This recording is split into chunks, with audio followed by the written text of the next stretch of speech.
Bom, pessoal, vamos começando nossa aula, aos poucos os colegas vão chegando também, espero que seja todo mundo bem aí, tenha passado bem a última semana também. E hoje, então, a gente avança um pouco no nosso conteúdo. Semana passada a gente trabalhou com basicamente a revisão, né, dos métodos de avaliação. Então, a gente trabalhou com VPL, tiro, payback, em problemas que incluíam, né, imposto de renda, incluindo a depreciação. Então, fizemos um panorama completo. E hoje a gente avança aqui sobre a inclusão, né, do financiamento em si dentro dessas nossas avaliações econômicas. E fechamos a aula de hoje discutindo o custo de capital, né? E justamente por estar discutindo aqui a busca por financiamento, a gente vai entender como isso impacta, né, no custo de capital, na taxa mínima de atratividade e, consequentemente, no resultado da nossa avaliação econômica. Então, para isso, gente,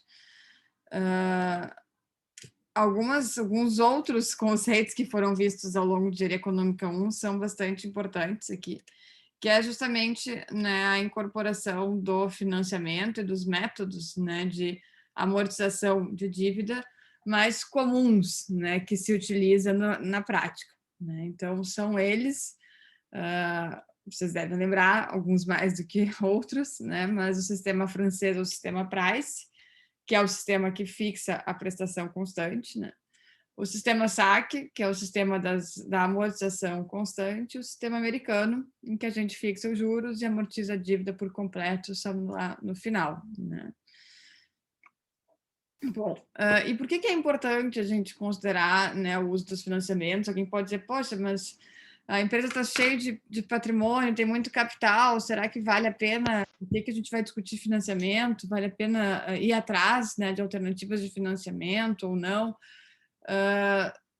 Pessoal, a gente tem que pensar que como o gestor, né, que está avaliando as alternativas de investimento e buscando uma resposta sobre aquela alternativa que apresenta o maior retorno. Ou seja, a gente está buscando a melhor viabilidade econômica possível.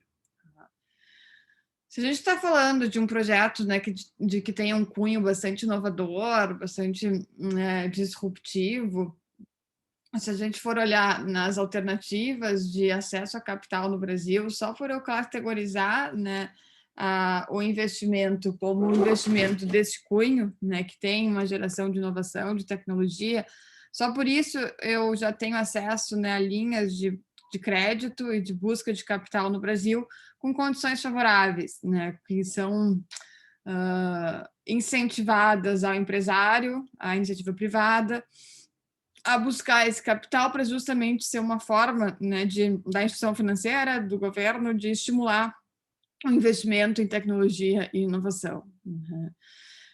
Outras linhas, né, de mercado assim que se encontra taxas bastante favoráveis, toda a área agrícola, né, então investimentos em máquina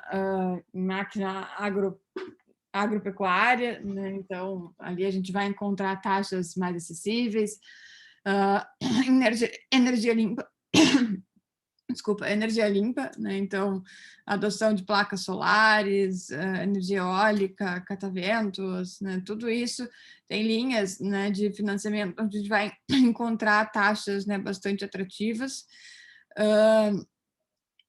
Em se tratando, né, da atual situação econômica também do Brasil, né, a gente vive, apesar de ontem, né, ter subido a nossa taxa de juros, então, para quem acompanhou um pouco as notícias do nosso Banco Central, enfim, né, já houve uma mudança, assim, na nossa taxa de juros, subiu um pouco, já era esperada, a expectativa é que provavelmente talvez ainda suba um pouco mais. Ela realmente está num parâmetro bastante baixo, né, o que favorece muito a busca de capital. Então, hoje a gente está hoje, né, falando em 2,75, a gente estava trabalhando com uma Selic a 2%, que de alguma forma isso estimula muito, né, o capital, porque o acesso, né, ao dinheiro tem um custo mais baixo, né, no mercado. No momento que o acesso ao dinheiro tem um custo mais baixo, é atrativo para as empresas investirem, né? Manterem o dinheiro rodando, aplicado em investimentos que geram emprego, que geram renda, que contribuem com a economia, né, em escala. E não é tão atrativo deixar o dinheiro parado, aplicado, né, no mercado financeiro, em fundos de investimento. Então, ao mesmo tempo que a taxa de juros ela é baixa para a captação do dinheiro, ela também se converte em baixa para a rentabilidade do dinheiro. Né? Eu estou buscando dinheiro a baixo custo, é uma taxa de juros baixa, e eu estou, ao mesmo tempo, né, quanto instituição financeira, eu não rentabilizo o meu investidor a taxas tão altas. Ou seja, eu contribuo, né, para que as pessoas, para gerarem dinheiro, apliquem e trabalhem com o dinheiro e não só apliquem, né, em fundos de investimento no mercado financeiro. Então, essa decisão, né, sobre, mesmo que eu tenha... Ô, prof, desculpa te interromper rapidinho, mas quanto que tá a taxa agora? 2,70, se não me engano, foi a decisão de ontem, 2,75. Se alguém tem... Subiu quanto? Estava em 2. 2,75, professor. Estava em 2 e... Estava em 2, foi a 2,75. Tá. Era essa a pergunta? Sim, obrigada. Bom, então, só retomando, assim, se eu, quanto empresa, né, tenho o capital, por mais que tenha bastante patrimônio e capital disponível hoje, a decisão sobre usar ou não o recurso do mercado, né, ou seja, buscar o dinheiro com instituição financeira, seja ela privada ou pública, tem que considerar isso, né, esse dinheiro que a empresa tem hoje, ele está aplicado em que tipo de investimento, né, quanto que rentabiliza e a quanto eu consigo buscar dinheiro hoje no mercado. Tá? Porque no momento que a empresa se descapitaliza, ela não só, né, deixa de rentabilizar o dinheiro onde ele estava, como também ela assume um risco sozinha. Né? Ela se descapitaliza e assume o risco, né, por ela própria. Né? Por outro lado, né, ela tem toda a liberdade do mundo, né, para usar o dinheiro como bem quiser, né, e não estar dependendo de dar uma série de explicações e seguir uma série de regulações que existem, né, no momento que a gente busca a instituição parceira, a instituição financeira como a origem, né, do capital desse investimento. Tá bom? Bom, e se a empresa, né, optar, então, por incorporar o uso de um financiamento, né, no seu investimento, a gente precisa incorporar esse financiamento na nossa análise de viabilidade econômica. Né? E esse é o foco aqui do início da nossa aula. Ou seja, a gente precisa não só estruturar o modelo de financiamento por qualquer um dos métodos, seja price, saque ou americano, como trazer eles para o nosso fluxo de caixa e entender o impacto que ele pode causar. Então, vamos lá, gente. Retomando, né, os sistemas de financiamento, primeiro, para a gente começar por aí. Price, saque americano. Alguém aí lembra a diferença deles? Tem algum palpite?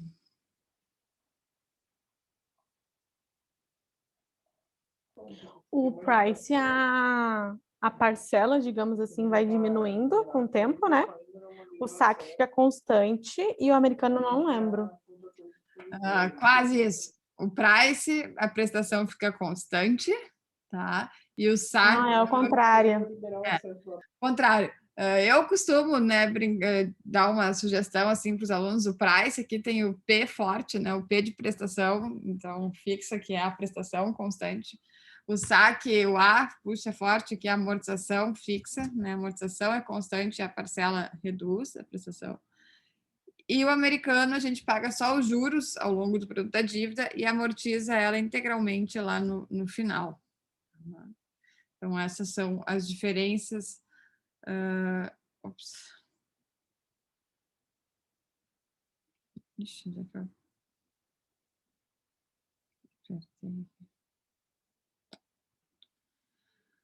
Bom, então vamos lá. Né?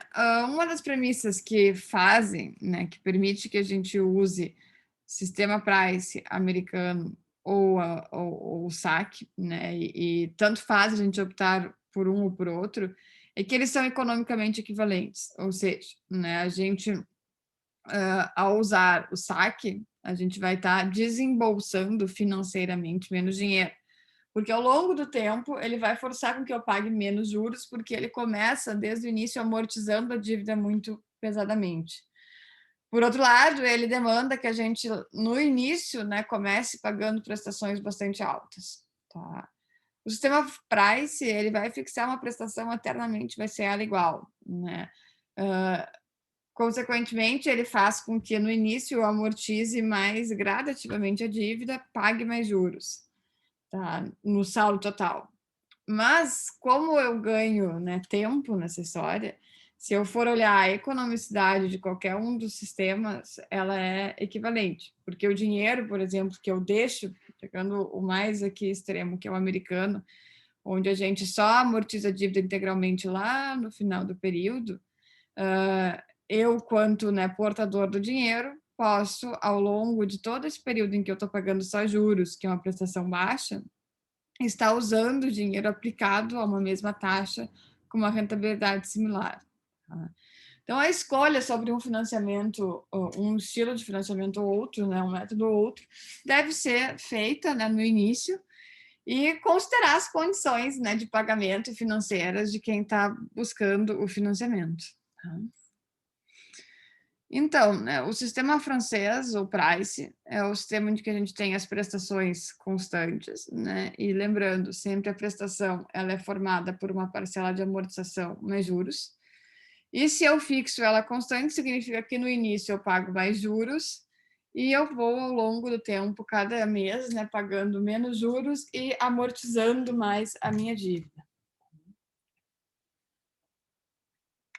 Ele tem essa característica, né, de fixar a prestação, então a sugestão sempre é que a gente encontre o valor da prestação como primeira tarefa, assim, quando a gente se depara com um problema de price, onde a prestação nada mais é do que uma relação entre uma série uniforme, então uma prestação, e um valor presente, que é o valor da dívida. Então, nesse caso, é a prestação que a gente quer encontrar.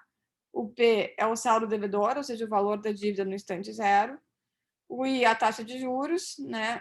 E o N é o período, né? O número de meses que a gente vai considerar nesse modelo de financiamento.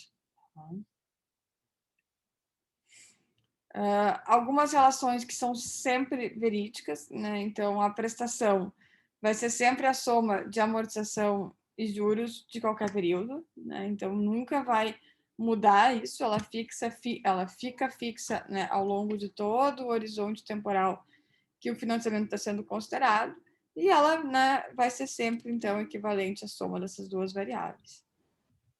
Dado que eu tenho... Professora, Fale. importa se é U ou R, ou a letra da variável, ali das prestações? Tanto faz, pode usar a letra que quiseres, tá? É só uma fórmula aqui. Beleza. As relações... Pode falar. Nicolas? Oi. Tinha mais uma pergunta? Não? Não, era só isso. Ah, tá. Obrigado. As relações, né, por se tratar de uma relação de valor presente, série uniforme, elas seguem, né, sempre também a mesma linha das equações, que são sempre verídicas, né, num problema, né, como esse de juros compostos. Então, eu posso encontrar o montante de juros sempre de qualquer período, se eu calcular o saldo devedor, ou seja, a dívida do período anterior multiplicado pela taxa de juros. O saldo devedor do período hoje vai ser sempre igual ao saldo devedor do período de ontem, né, de um ano antes, menos a amortização de hoje.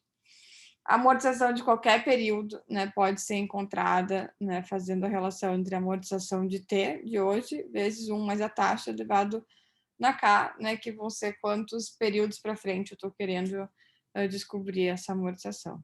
Tá?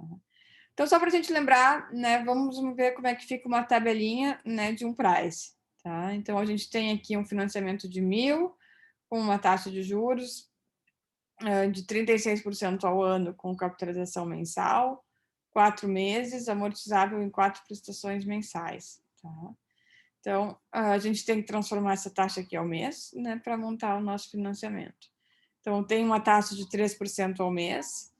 Qual é a prestação? Né? Vou aplicar a equação, né, a fórmula ali do U, e encontro que a prestação é de R$ 269 por mês. Então, com essas informações, fica fácil a gente já montar a nossa tabela, tá? Que é o mais importante aqui para gente. A gente tem o saldo devedor, então, de R$ 1.000. Fixo, né? 269 ao longo dos 4 períodos. Quem vai ser os juros, né? Deixa eu só.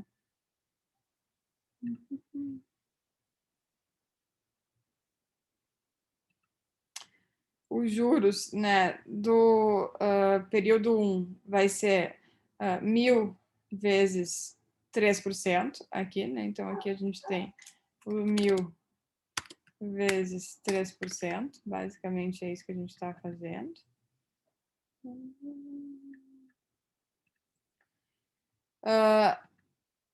Na sequência, eu vou ter 269 menos, né, 269 menos 30, 239.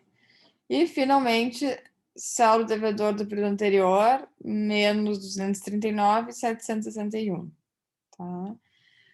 No segundo período, de novo, eu vou partir, então, como é que eu encontro os juros? Os juros agora vai entrar aqui, né? Então, 3% de 761, 22,8.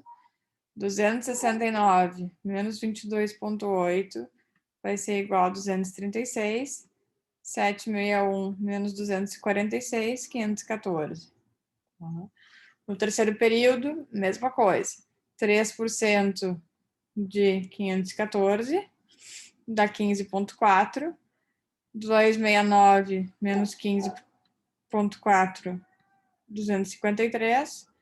514 menos 253, 261. E, finalmente, no último período, a gente vai zerar o nosso financiamento. Né? Então, o que está acontecendo? Estou pagando sempre a mesma prestação, os juros vai reduzindo ao longo do tempo e a amortização vai aumentando. Tá?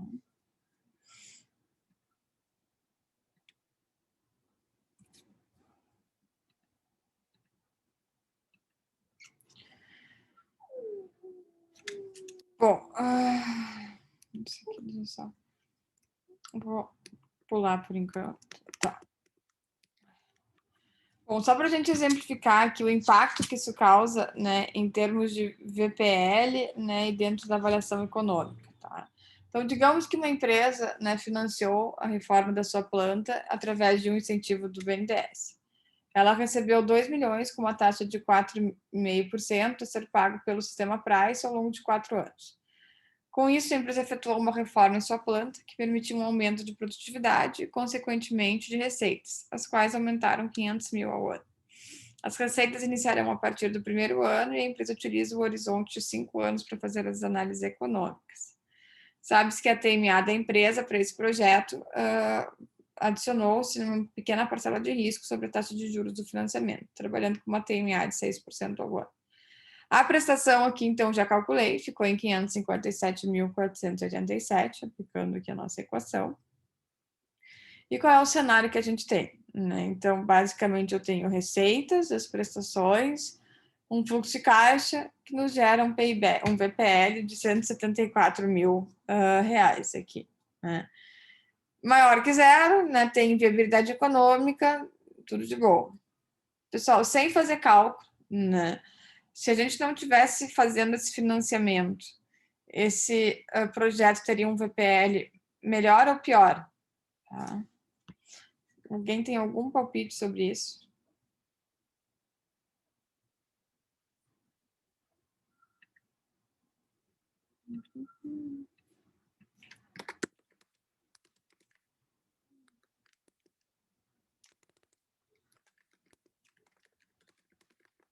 Vou ajudar vocês aqui escrevendo isso.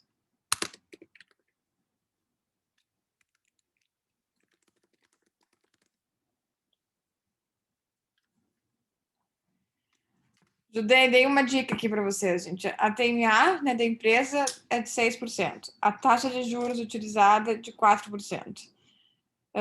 Será, né, que se eu não tivesse usado o financiamento, o meu PPL seria melhor ou pior, gente? Quanto custou os 500 mil reais? Qual é o custo deles? Com o financiamento?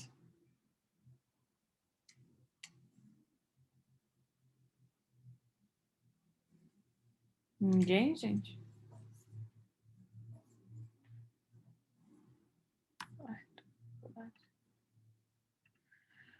Bom, o custo, né, usando o financiamento, gente, é sempre os juros do financiamento, né? Então, os 500 mil reais aqui estão custando 4%.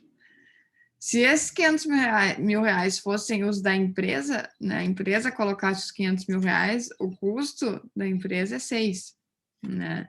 Então, só sem fazer conta, né, sem fazer cálculo, a gente pode sim, né, ter essa percepção de que apenas na diferença de custos de capital, ao, né, buscar o financiamento, ao usar, né, o dinheiro da instituição financeira, a gente tem uma vantagem econômica pela diferença de custo do dinheiro, tá? Então, isso é o grande métier, assim, que eu também estava conversando no início da aula, que a gente tem que ter presente, né? Qual é o custo de oportunidade, então qual é o custo do dinheiro da empresa hoje, né? E quais são as possíveis condições que a gente tem no mercado para poder decidir sobre o benefício ou não, né, de buscar o dinheiro do mercado, tá? Que é o caso aqui que está acontecendo. Então, se eu não tivesse esse financiamento e jogasse tudo aqui, né, jogasse esse investimento, então, de 2 milhões, desculpa, estava falando o tempo inteiro 500 mil, mas de 2 milhões aqui como investimento da empresa, né, o meu VPL cai para 100 mil reais. Tá? Por quê? Porque o custo desses 2 milhões, ao longo desses 5 períodos, passa a ser de 6% e não de 4%. Então, aqui está só falando a mesma coisa o tempo inteiro. Bom, mas como é que a gente incorpora, né, essa análise, então, considerando o financiamento dentro do nosso fluxo de caixa, quando a gente está numa situação em que eu sou uma empresa tributada em lucro real, por isso, né, preciso descontar o impacto da depreciação na avaliação econômica e qual é o efeito que isso causa dentro, então, da estruturação do nosso fluxo de caixa e, consequentemente, cálculo de VPL. Tá? O que acontece, pessoal? A nossa prestação ela é formada por juros mais amortização. Tá? Os juros, assim como a conta, né, de depreciação, tem pode ser descontada, né, do resultado da empresa para fins, né, do imposto de renda. Então, eu tenho que quebrar essas nossas variáveis, né? Eu tenho que quebrar a prestação no que é amortização e no que é juros para conseguir trabalhar ela dentro da nossa análise. Tá? O que mais vai mudar em termos de estruturação do nosso fluxo de caixa, principalmente nas nossas tabelas, é a coluna, então, do fluxo de caixa tributável. Tá? Até agora, a gente sempre tem calculado o fluxo de caixa tributável, descontando, a partir do momento que eu encontro o fluxo de caixa antes do imposto, tiro a depreciação, encontro o fluxo de caixa, né, para ser tributável. Agora não, agora eu vou ter que, né, fazer uma reestruturação de como chegar, né, no fluxo de caixa tributável. Então, eu vou pegar o que eu ganhei, menos o que eu paguei, então receitas menos despesas e custos, menos a depreciação, menos os juros. E o fluxo de caixa antes do imposto vai ser receitas menos despesa menos prestação. Finalmente, o fluxo de caixa depois do imposto vai ser o antes menos imposto de renda. Então, ou seja, né, digamos que a gente tem o seguinte projeto aqui, então a gente tem uma entrada aqui de 200 mil, e aí o financiamento aqui entrando, né? Nesse caso é um financiamento saque. Como é que eu sei que é saque? Né? As prestações aqui elas estão caindo ao longo do tempo. Eu tenho despesas de 40 mil reais, receitas de 200 mil, o que nos gera aqui o nosso fluxo de caixa antes do imposto, que para a primeira linha vai ser 200 mil menos 40 mil menos 84. Entra a depreciação, então, né, coloco o valor da depreciação por período aqui, os juros, que eu vou buscar da tabela do financiamento, e meu fluxo de caixa tributável vai ser, então, receitas menos a depreciação, menos os juros, menos as despesas. Tá? Quem ficou de fora? a prestação, né? Até porque lembrem que a prestação já está com os juros dentro dela, né? Eu estaria matando a coluna dos juros aqui. Imposto de renda, então vai incidir sobre o fluxo de caixa tributável, né? E finalmente o fluxo de caixa depois do imposto vai ser o antes do imposto menos o imposto de renda, como a gente sempre fez, né? Ou seja, está aqui em vermelho não é por acaso, né? O que muda realmente o como calcular é o fluxo de caixa tributável. Então, vamos fazer um em conjunto. Vou pegar, no material de vocês tem esses dois, vou fazer de propósito 4, porque é um saque, né? Para a gente ver como é que é lembrar um pouco do cálculo do saque. Tá?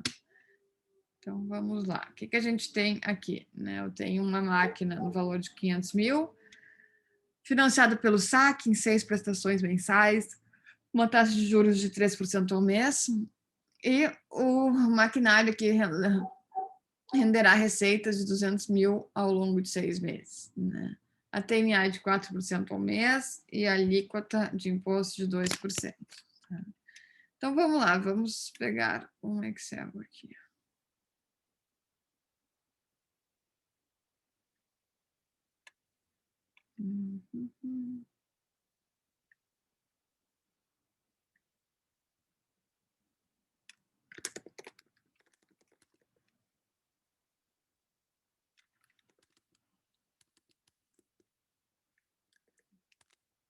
Essa.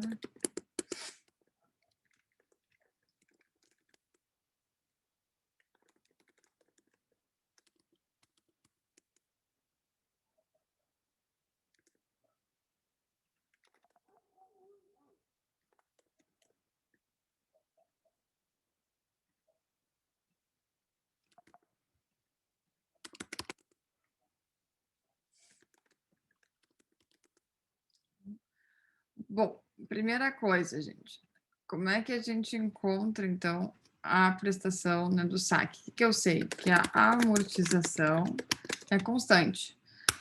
Se a dívida é de 500 eu tenho 6 períodos, a amortização vai ser de 83 mil. Tá? Então, vamos montar ele aqui. 1, 2, 3, 4, 5, 6. O saldo devedor, a amortização, juros, prestação. Então, começamos devendo 500.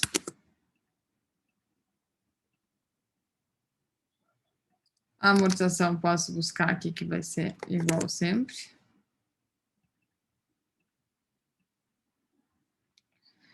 E aí pergunto, gente, eu tenho o saldo devedor do período anterior, né, então do zero, e eu tenho a taxa de juros de 4%.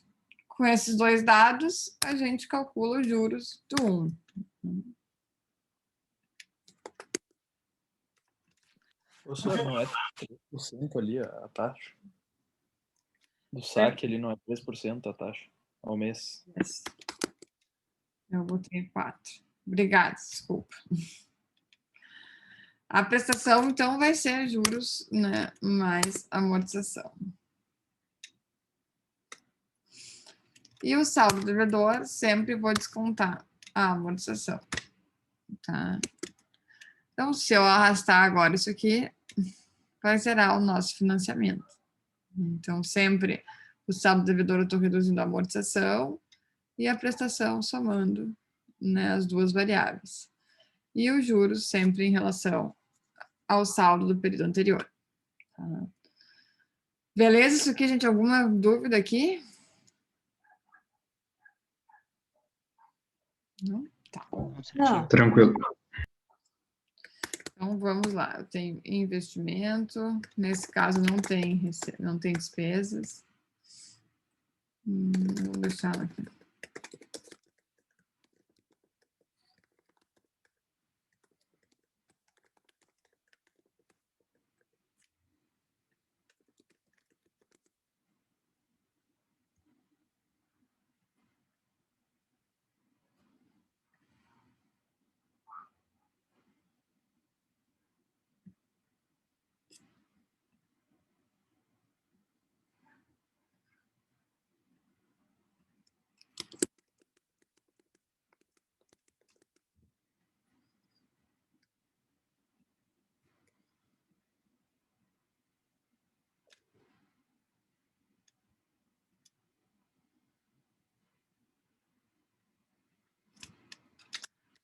Tá, então aqui não temos nenhuma entrada.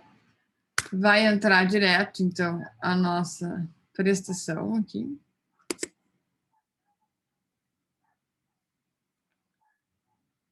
As receitas são os 200 mil.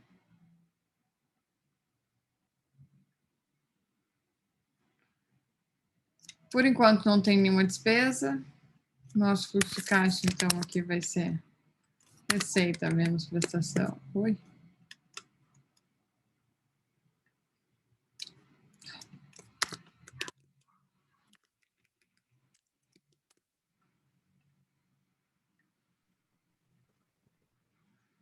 A depreciação linear, então os 500 mil vão se depreciar em 6 períodos.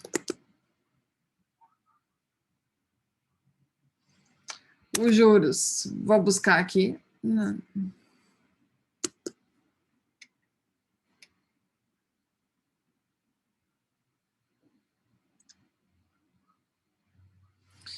E o fluxo de caixa tributável, então, vai ser receita menos depreciação menos juros.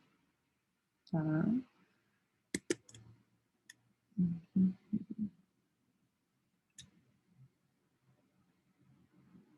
Agora, o imposto de renda vai incidir, então, sobre o fluxo de caixa tributável.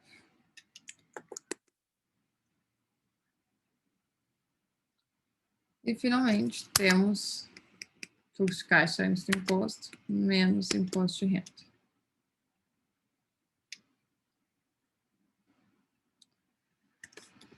Nosso VPL, então, vai ser a fórmula aqui do VPL. Quem a gente vai usar como taxa, né? Vou usar a própria... Ele falou alguma coisa sobre a TMA? Não, né? TMA de 4%. Era isso que era 4.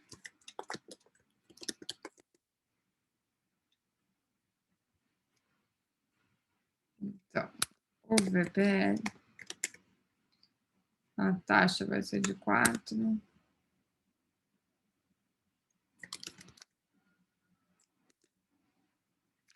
R$575 mil. Tá? Vamos lá, algumas coisas que a gente pode aqui, né, também trazer. Se houvesse, né, uma despesa, qual o impacto que isso causaria? Digamos que a gente coloca aqui, então, se houvesse despesa de 70 mil por período. Como ficaria? Então, se a gente colocar a despesa aqui, onde é que vai entrar, né, no nosso modelo a despesa? Vai entrar no fluxo de caixa antes do imposto, onde eu vou descontar a despesa também. Então, vai ser receita menos despesa menos a prestação. E no meu fluxo de caixa tributável, eu também vou tirar, né, a despesa aqui.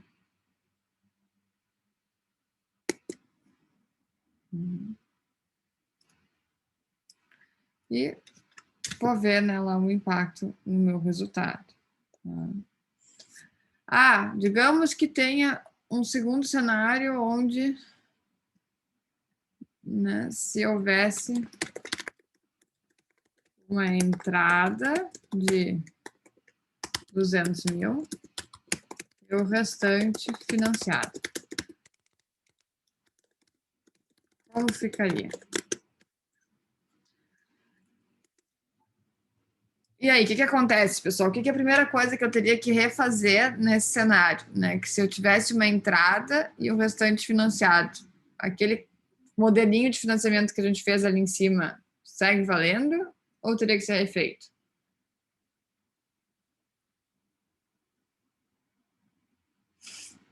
Tem que refazer, eu acho, porque tem que botar mais o valor da entrada junto nele. Exatamente. Digamos que aqui a nossa dívida agora, né, é de 300 mil, porque 200 eu vou pagar de entrada. Então, o meu saldo devedor começa em 300. saldo devedor, amortização, juros e prestação. A amortização vai ser os 300 dividido por 6. E o resto segue igual. Então, vou...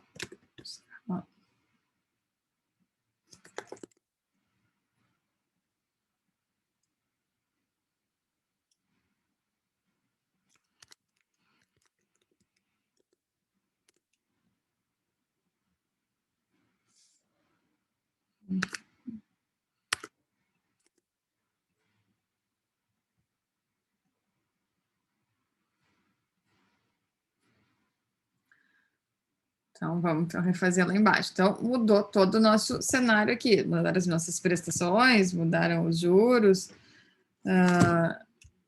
E temos, né, então, que refazer o nosso cálculo aqui embaixo. Como é que vai ficar? Vamos fazer junto aqui.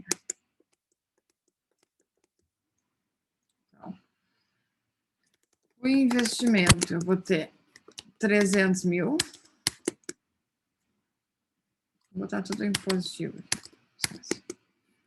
E as nossas prestações, né?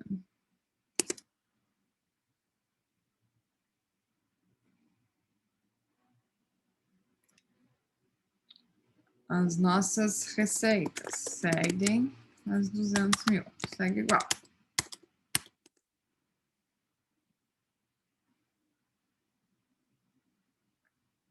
Manter as nossas despesas.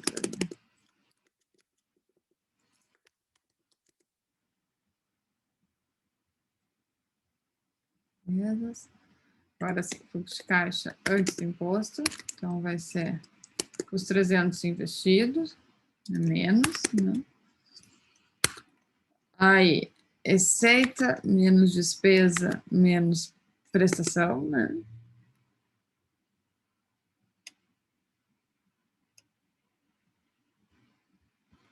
A depreciação, pessoal, eu ter pago com o financiamento e junto uma entrada, não remete nenhuma mudança, né, ao valor de depreciação. O valor do ativo segue sendo 500 mil. Segue sendo 500 mil, né? Isso aqui é 200, desculpa. Dei uma entrada de 200 mil. O valor do ativo segue sendo 500 mil reais. Os 200 mil que eu dei de entrada, os 300 mil que eu financiei, né? Então, a depreciação segue sendo calculada em cima dos 500 mil.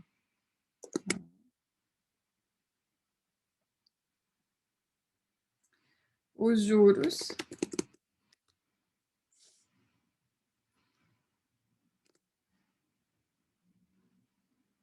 o fluxo de caixa tributável, então, agora sim, vai ser receita menos despesa, menos depreciação, menos juros.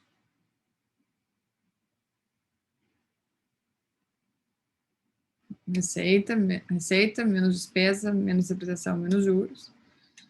E o imposto de renda em cima desse cara.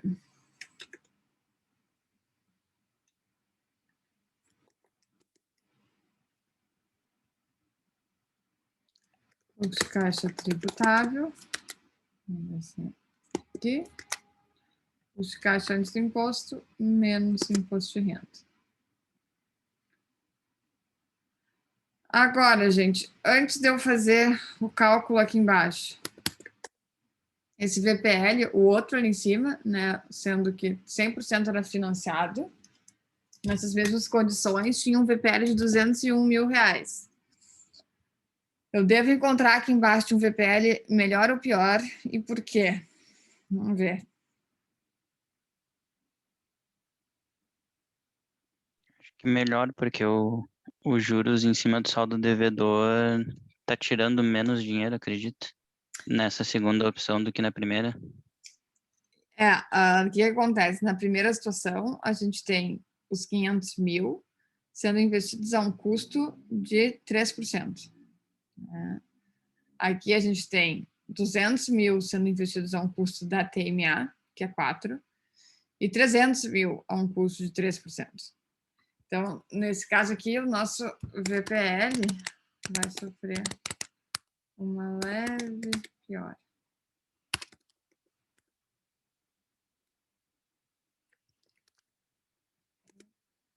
aqui, né? A piora do VPL aqui é justamente, né? A piora do VPL é justificada pelo custo do dinheiro. A primeira opção, 100% do investimento estava a um custo de 3%, que era a taxa de juros. A segunda opção, 200k estão a um custo de 4%, que é a TNA da empresa, e 300k estão a um custo de 3%. Então, é puramente a diferença, né, do custo do dinheiro. Então, o custo, né, do capital é extremamente importante para a gente avaliar, né, a viabilidade econômica dos nossos projetos. Tá? E é isso que a gente discute agora quando a gente vai trabalhar como é que a gente chega na TMA, né, o que representa a TMA dentro de uma avaliação econômica. Ô, professor, Vale. é que geralmente a gente pensa, como eu vou dar uma entrada, isso vai me facilitar, vai me custar menos no final, e não é exatamente isso que está acontecendo. Justamente pela questão da TMA, nessa minha entrada, ter um custo alto desse investimento. Isso, é um caso aqui, claro que a gente está exemplificando, né, mas como se o dinheiro da empresa, né, tivesse aplicado em algo que gera uma rentabilidade de 4. E o mercado está me oferecendo, cara, estou te dando dinheiro a 3. Não gasta Nesse caso, né? Nesse caso era melhor eu financiar 100% mesmo que eu ganharia, teria um VPL, um retorno melhor, maior. Isso, sim, se fosse possível, sim, né? Se é um cenário que tu pode financiar 100%, nem sempre isso é permitido, né? Mas, e também tem uma questão de exposição ao risco, né? Tu tá entrando, no momento que tu financia 100%, tu tem um sócio banco, né? Declaradamente, né? E tem que cumprir todas as regulações, mas economicamente, nesse caso aqui, seria mais vantajoso. Prof, e como seria num caso pessoal, digamos, para comprar uma casa, um apartamento ou até um carro? Porque nesse caso a gente está falando de uma situação de uma empresa que tem uma TMA, né? Sim. Bom, mas a TMA todos nós temos, né? Todo mundo aqui tem uma base, uma baliza de onde está o seu dinheiro e quanto o seu dinheiro rende, né? Então, se o seu dinheiro está aplicado a algum fundo de investimento que está registrando uma taxa aí de 6, 7% ao ano, nada menos que isso te interessa, desculpa, nada mais que isso te interessa, né? Então, tu queres algo que traga mais retorno do que 6 ou 7%. Se tu quer buscar um dinheiro, tu vai buscar uma taxa de juros, né, que seja menor do que isso, né? Então, o conceito da TMA se aplica tanto para a empresa quanto para a pessoa física, né? E tem a ver com essa rentabilidade do dinheiro. A gente vai agora discutir um pouco mais sobre isso. Tá. Com alguma dúvida sobre essa estruturação aqui, depois eu vou voltar no mudo. Eu posso... Fale. Eu posso afirmar se a minha TMA sempre for maior que o meu juros, sempre que eu investir algum dinheiro na empresa, eu vou estar perdendo? Cuidado com essa frase. Ou depende muito da quantia de valor, das despesas? Eu teria que fazer os dois cálculos para fazer essa comparação. Não, e uma coisa tu falaste antes, a tua primeira frase, de sempre que eu investir na empresa, eu vou estar perdendo dinheiro. Não, né? O dinheiro tu vai estar investindo na empresa e pode estar rentabilizando. Agora, usar o dinheiro da empresa para investir, daí tudo bem. Pode estar discutindo sobre o que é mais vantajoso ou não, né? Depende, né? Não sei quem é que está falando comigo. O que saiu? Sou eu. Thiago, depende, Thiago, porque a certeza da rentabilidade desse dinheiro também tem que avaliar, né? Algo de longo prazo, curto prazo, médio prazo. Sim. Né? Então, não é sempre uma regra única, né? Cada contexto, uma análise, assim. Beleza. É que se a gente for trazer isso para um cenário mais real, é muito difícil a gente ter um retorno garantido, um retorno maior do que os juros que a gente vai ter no mercado, né? Depende, né? Quando está numa situação de taxas muito baixas, tipo agora, né? A gente está falando, alguém perguntou sobre. Eu vou deixar mudo aqui o Lucas, caso do cachorro. Mas se a gente está agora pegar o cenário de financiamento imobiliário, né? Agora talvez caindo um pouco, já fugindo, mas nos últimos meses a gente há décadas não tinha esse cenário no Brasil, onde tu buscava financiamento imobiliário, busca financiamento imobiliário com taxa de 6, 7% ao ano. Não vale a pena tu, pessoa física, te descapitalizar podendo firmar um financiamento de 300 meses com uma taxa assim, né? Porque tu, quanto pessoa física, conseguir, né, gerar e ter rendimentos na casa de 6, 7% ou na casa, no mercado financeiro, não é uma coisa absurda, né? Se fizer uma composição mesmo usando fundos de baixo risco, né? Renda fixa somada com alguma coisa mais arriscada, se tu gerenciar bem, não é difícil tu alcançar, né, um parâmetro de ter essa rentabilidade no ano. Mas, né, é claro que isso depende do contexto. A gente viveu no Brasil agora, né, no último ano, apesar, né, de toda a situação difícil econômica, sim, um cenário de baixas taxas de juros de captação de dinheiro no mercado, né? E sem falar que o quanto tu gera de dinheiro com esse dinheiro aplicado num negócio, mesmo que não seja outros investimentos, mas realmente negócio. Vou investir esse dinheiro numa planta fabril, né? Eu tenho meu dinheiro sendo rentabilizado pelo próprio negócio, pela própria empresa. E ela hoje gera, né, uma rentabilidade de 10% ao ano. Então, esse seria o melhor cenário, né? Que a contrapartida fosse eu estar gerando riqueza, né, com esse dinheiro, com um contexto de produção mesmo, né? Não só de onde está aplicado esse dinheiro no mercado financeiro em si, né?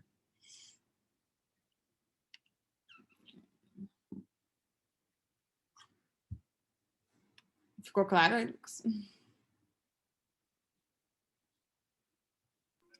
Sim, ficou claro. Mais alguém tinha alguma pergunta da estruturação aqui, gente? Professor, eu tenho uma pergunta, mas tipo, eu devo ter perdido alguma coisinha mesmo. Tipo, aquela coluna ali do fluxo de caixa antes do imposto, tipo, para que ela serve se o que tu vai realmente pagar de tributação é na coluna do fluxo de caixa de tributação mesmo? Tipo, essa quarta coluna ela serve para quê? Ela serve para te ter o fluxo de caixa real, né, de entradas e saída. O fluxo de caixa físico é esse, né, de dinheiro. Tá. Isso aqui Mas é vai ser mais tributado, que vai precisar mesmo para o cálculo é o de tributação ali. isso. E depois também, né, o fluxo de caixa depois do imposto é o antes menos o imposto de renda. Aham, tá.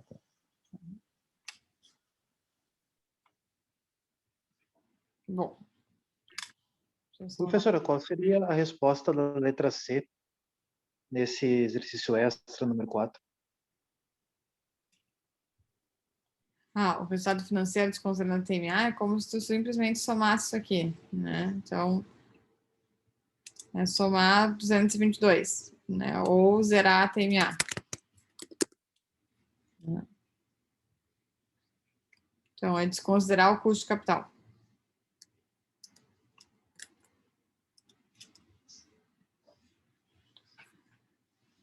Bom, vamos seguir um pouco mais aqui, então, que a gente acabou discutindo um monte, né?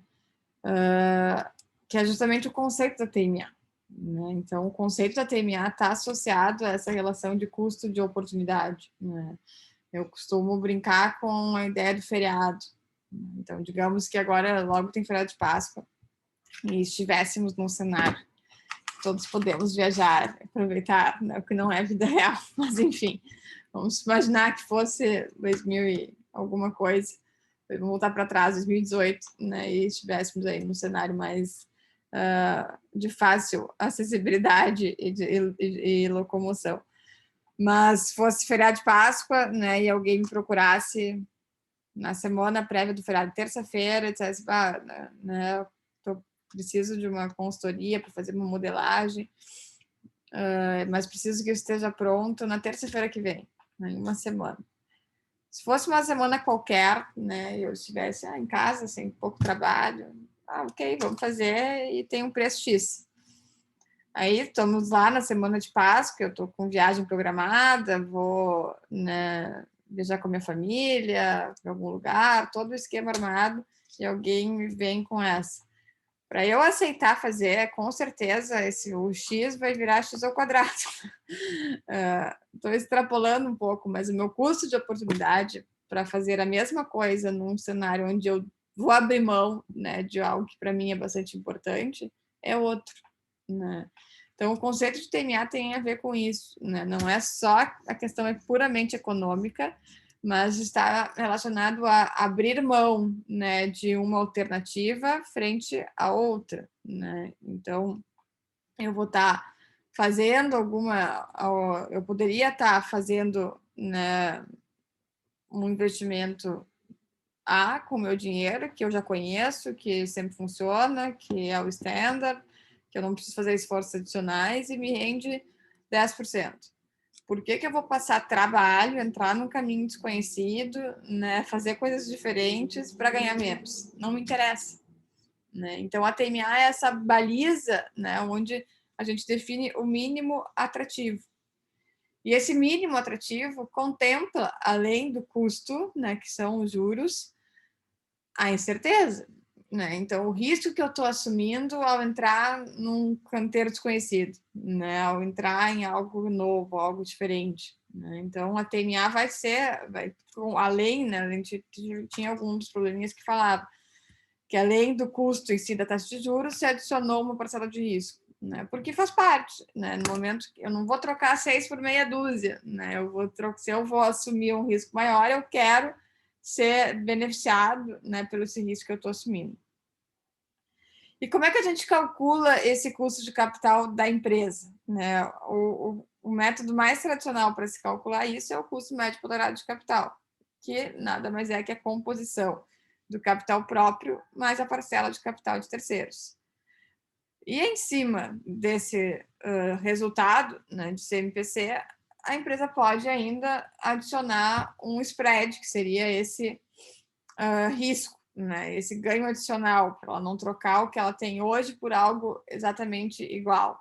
Ela busca algo a mais, né? A gente chama isso de spread no mercado. Então, por exemplo, a empresa tem um custo médio ponderado de capital de 15 e ela vai trabalhar com uma TMA de 17, onde esse 2% é o spread, né, dos investimentos.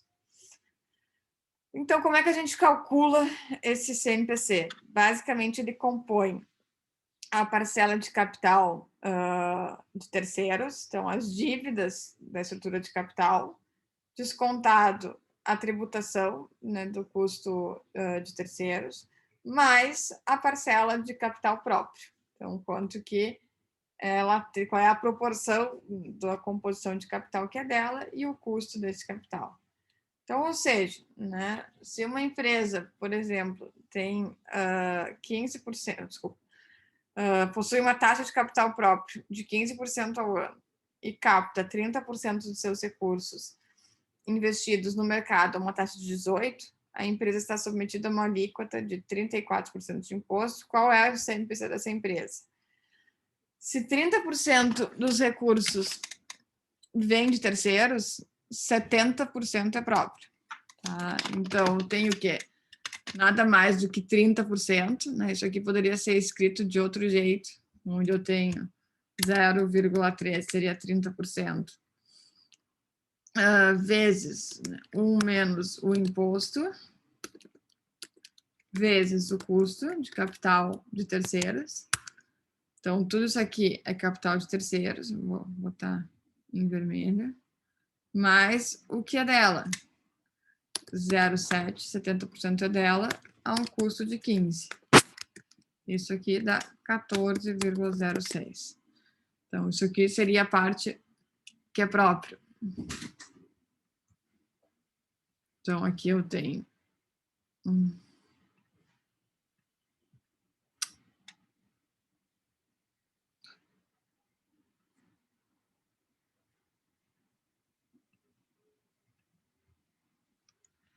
capital. Terceiros mais capital próprio.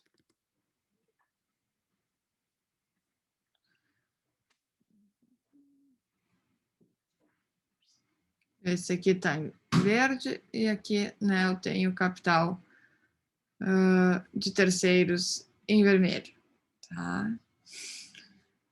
Bom, mas a pergunta que a grande maioria faz agora, tá, e aí, mas como é que eu chego, né, nesse custo do meu capital próprio?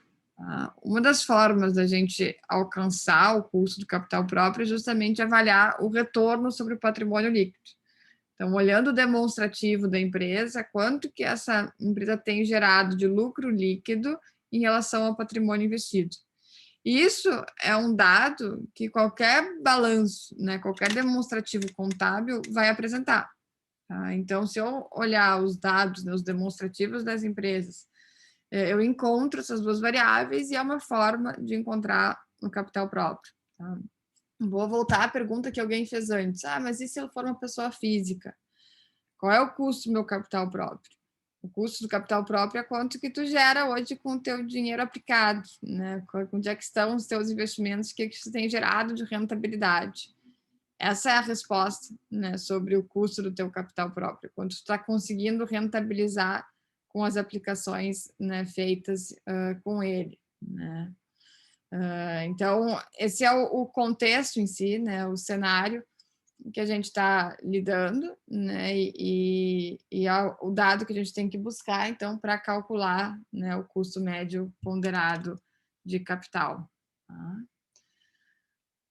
E é isso, né, pessoal? São esses os valores ali que vão compor os nossos problemas ali, que são super importantes para a gente poder decidir sobre essa questão de buscar um financiamento, não buscar um financiamento, quando é vantajoso, quando não é. Tá? A gente tem que buscar saber qual é hoje o custo, a realidade do custo do capital da empresa para poder decidir sobre buscar ou não dinheiro no mercado. Senão, a gente vai ficar, né, sem um parâmetro, sem uma referência para subsidiar, né, o processo de decisão. Perguntas isso aqui, gente, de capital próprio, capital de terceiros e composição em si do capital. Pode colocar o slide, o próximo slide, professor. Esse aqui? Não, aquele que tu acabou de escrever, Ah, sim, esse. só para terminar de copiar aqui. Claro, claro.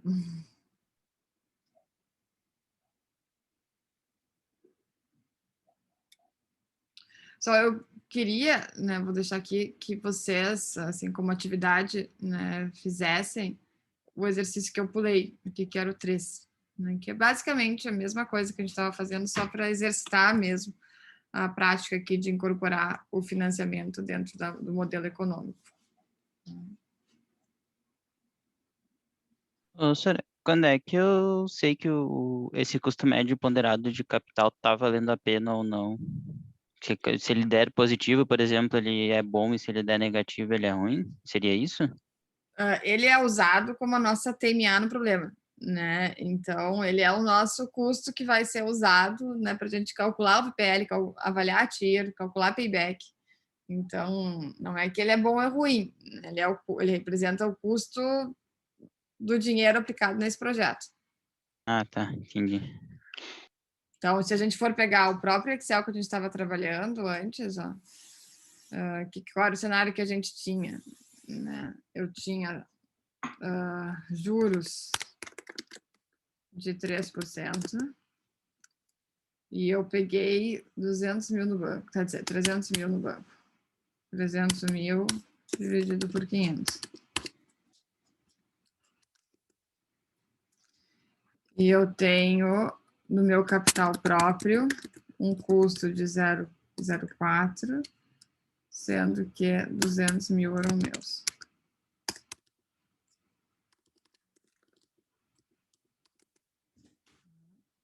Então, qual seria o CMPC aqui? Sendo que o imposto nessa história era 2, né? Ops. Eu vou ter juros, que aqui é só para capital de terceiro. eu vou ter o 0,6 vezes 0,3 vezes 1 menos o imposto, mais 0,4 vezes 0,4. Então, na verdade, né, o custo médio ponderado de capital aqui, considerando as origens do dinheiro, é 3,36%. Eu peguei 60%, né, então, origem do capital, custo do capital. 60% é de terceiros, a um custo de 3, 40% é meu, a um custo de 4. E tem um imposto de 2% sobre o capital de terceiros. Então, esse é o índice, né? Então, ao pé da letra, né, eu poderia usar esse valor aqui, se eu não quisesse usar nada de risco, como a nossa TMA. Tá, então eu posso usar ele para não botar o valor de risco junto no cálculo do VPL, seria mais ou menos isso? Isto, Tá, beleza. exatamente.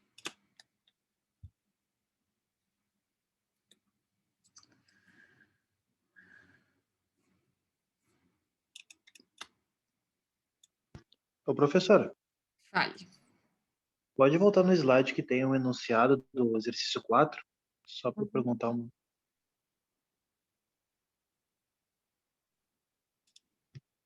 Tá. Ali na letra D, como a minha TMA é 4% e a minha taxa de juros é 3%, se eu fosse fazer esse investimento no instante zero total, ele vai diminuir, o meu VPL vai ser pior, vai ser menor que se eu optasse pelo financiamento. Isso. Porque o teu custo do dinheiro integral, todos os 500 mil custariam 4. Entendi. Qual é o exercício que a gente fazia depois, professor? O 3 que está no polígrafo, que é parecido. Ah, tá. Então tá, gente, vou deixar vocês com o exercício 3 e vou postar essas coisas ali no Moodle. Se não tiver mais nenhuma pergunta, a gente encerra por aqui hoje. Então tá, é isso, prof. Eu tenho uma dúvida, mas não é bem relacionada ao contexto da aula. Tu comentou sobre modelagem econômica. O que seria isso, basicamente? Porque é um termo que eu vejo bastante, mas ainda não consigo entender o que é. Não cheguei a pesquisar ainda sobre isso. Isso aqui é fazer um modelo simples. Então, eu estou modelando um problema de engenharia econômica. Mas quando a gente começa a trabalhar com projeções, né, inclusão de probabilidade de ocorrência de algum evento, os modelos começam a ficar um pouquinho mais robustos, né? Mas a modelagem em si é a gente trabalhar nessa estruturação aqui do problema para se fazer uma projeção de retorno. Entendi.